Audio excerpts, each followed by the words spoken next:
Hi, I'm Paul Battaglia, and this is section 6.4.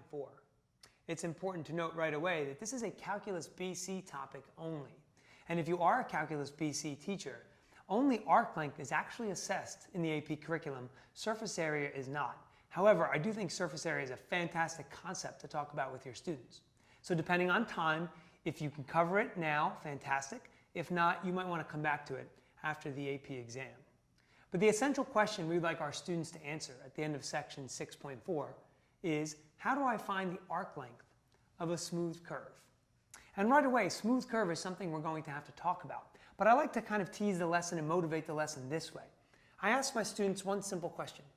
How long is one cycle of the sine or cosine wave? And it gets them thinking a little bit. See, in their head, they're probably thinking about linear pieces, and that's fine because that's what I want them to do.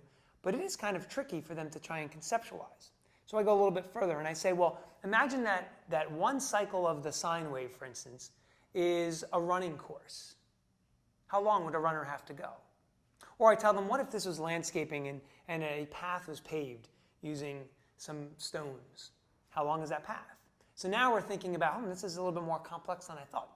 But from here, I'm going to take, let's say, the sine or cosine wave, that one cycle, and I'm going to plot just random points. And I'm going to connect the dots. I'm going to connect all those points with line segments, point to point. And I'm going to ask my students, will this give me an accurate depiction of the arc length?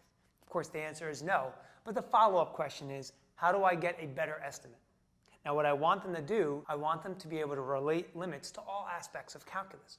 I want them to be able to tell me, well, I guess I could find the lengths of each one of these individual segments and add them up, but it won't be accurate until I do what?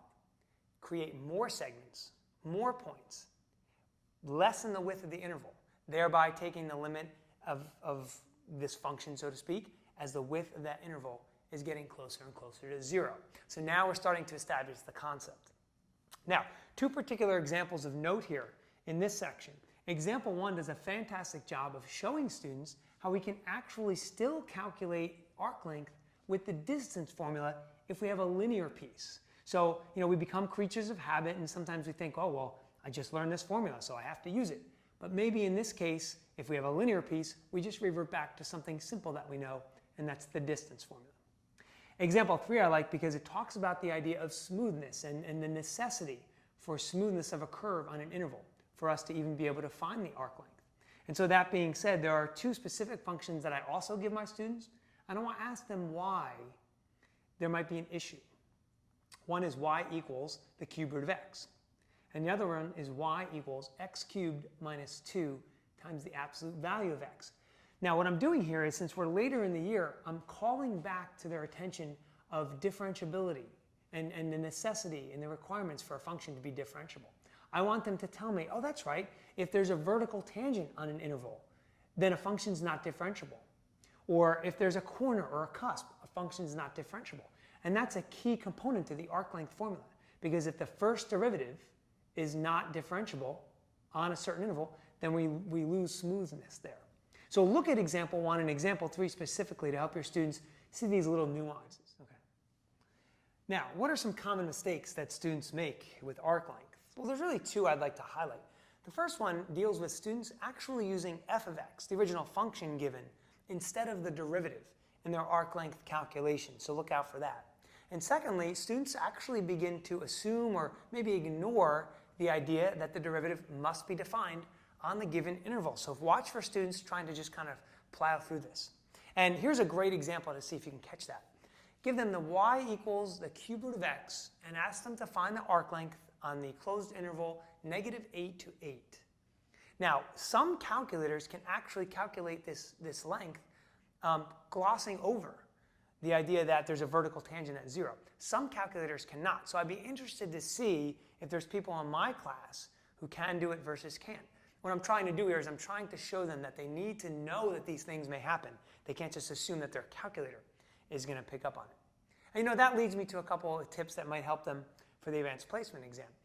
The use of the graphing calculator must be such that we're fluent, but at the same time not reliant. So we have to strike that balance. And this is a great example for students to look at when doing so. Also, setup of the integrand can be maybe even more important in the actual calculation. You know, it's funny because BC students now have seen so much integration at this point, so many problems, so many techniques and skills, that we often forget that sometimes we can set something up, and then if we set it up correctly, actually everything else might take care of itself pretty easily. But maybe it's that setup that's the hardest part. So we need to make sure students are focused on the correct setup. And then finally, look for different ways to ask your students how to find arc length. Maybe using the word perimeter. So for instance, we might give them a region that incorporates both curves and linear pieces and say, find the perimeter of this region, and see if they can make the connection where I can use arc lengths, but I have to separate it and do multiple calculations. I hope these tips have been helpful, and I'm sure you'll find much success in section 6.4.